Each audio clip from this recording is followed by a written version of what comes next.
जिनका विवाह उनके प्रेम के साथ होता है।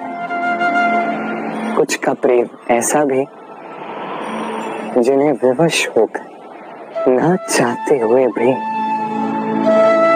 किसी और के गले में वरमाला डालनी पड़ती है। किंतु ये दोनों भूल कर बैठते हैं था। विवाह के पश्चात वो सोचते हैं कि हमें तो सब कुछ मिल गया, हमने तो प्रेम प्राप्त कर लिया, हमारा लक्ष्य पूर्ण हुआ। किंतु उसके पश्चात ये जो प्रेम है था कहीं ना कहीं खो जाता है। और जिन्हें प्रेम ना मिला वो प्रेम ना मिल पाने की पीड़ा में प्रेम ही भूल जाते हैं। समर्पण, 100% निस्वार्थ समर्पण, वो समर्पण जो किसी माँ के मन में अपने संतान के लिए होता है। क्योंकि ये प्रेम दाऊ, ये प्रेम पाना नहीं है, ये प्रेम देना है। अपने आप को, अपने अस्तित्व को, अपनी आत्मा को समर्पित कर देना। ये प्रेम ना ही शारीरिक है ना ही भौतिक।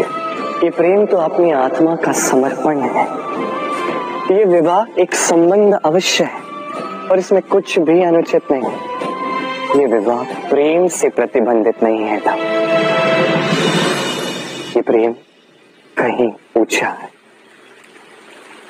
अब यदि मैं आपको उदाहरण दूं तो क्या राधा के विवाह के पश्चात मैं उसके सुख की कामना करना छोड़ दूं? कैसे मैं प्रयास न करूं कि राधा जीवन में सदा सदा के लिए सुखी रहे? क्या मेरे मन में राधा के लिए प्रेम कम हुआ? कृष्ण का राधा के प्रति प्रेम कृष्ण में समाहित है ना? दाऊ, ये प्रेम पाप कब बन जाएगा? जब इस प्रेम के बदले हम कुछ चाहेंगे। किंतु यदि ये प्रेम समर्पित हो तो ना ही ये अनीति है ना ही ये पाप है। पर सेतु बांधने की कथा के विषय में तो आपने सुना ही होगा। श्री राम की सेना को 100 योजनों के समुद्र को पार करके लंका पर आक्रमण करना था। वास्तुकार, नल और नील ने सेतु बांधने का उपाय सोचा, किंतु अब सेतु बांधा कैसे जाए? समुद्र इतना गहरा है, इतने पत्थर डाले जाए कि पार करने लायक स्थान हम समुद्र से ले सकें। तब किया गया एक काम,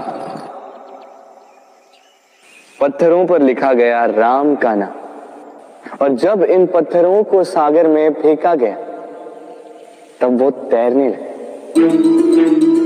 अब कोई कहेगा ये राम के नाम की महिमा है, कोई कहेगा ये नारायण का कोई चमत्कार, किंतु नहीं, ये राम का वो गुण, उनके व्यक्तित्व की वो महानता है जिसने उनका प्रतिनिधित्व किया।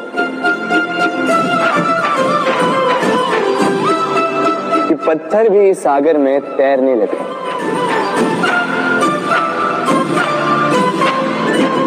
उसी प्रकार जहां हम नहीं होते वहां हमारे गुण हमारा प्रतिनिधित्व करते हैं। हमारे नाम की शक्ति हम स्वयं बनाते हैं अपने कर्मों से, अपने गुणों से। अब चयन आपका है। आपके नाम के सहारे कोई विपदा से बाहर निकल आता है या आपके अपयश के दुष्कर्मों से कोई डूब जाता है। अच्छे से चयन कीजिए। राधे राधे। कभी किसी पंछी को देखा है? जब उसे अंडे देने होते हैं तो वो सर्वप्रथम एक स्थान खोजता है, एक स्थान जो वर्षा, धूप, शत्रुओं से सुरक्षित हो। फिर वो अपना घोंसला बनाता है, फिर अंडे देता है, और फिर जब उन अंडों से नन्ही संतानें निकल आती तो उन्हें भोजन देता है, उनकी सुरक्षा करता है। परंतु जब उनके पंख निकल आए तो ना उन्हें भोजन देती है, ना ही उन्हें घोंसला बनाना सिखाती। उड़ने की कला सिखाती है बस। फिर वो नन्ही संतानें उड़ने की कला सीखकर स्वयं अपना भोजन लाना सीख जाती, स्वयं घोंसला बनाना सीख जाती। और हम मनुष्य क्या करते हैं? संतान के बड़े होने के पश्चात भी उनकी चिंता में सूखते हैं, प्रयास करते हैं कि उनके लिए घर बना सके, अपनी संतान को और भी शक्तिशाली बनाने के स्थान पर पंगु कर जाते हैं। जीवन में वही कीजिए जो एक पंछी करता है। अपनी संतान को उड़ने की कला सिखाई, संस्कार दीजिए और एक समय के पश्चात उसे स्वयं अपना आकाश चुनने को मुक्त कर दीजिए। राधे राधे।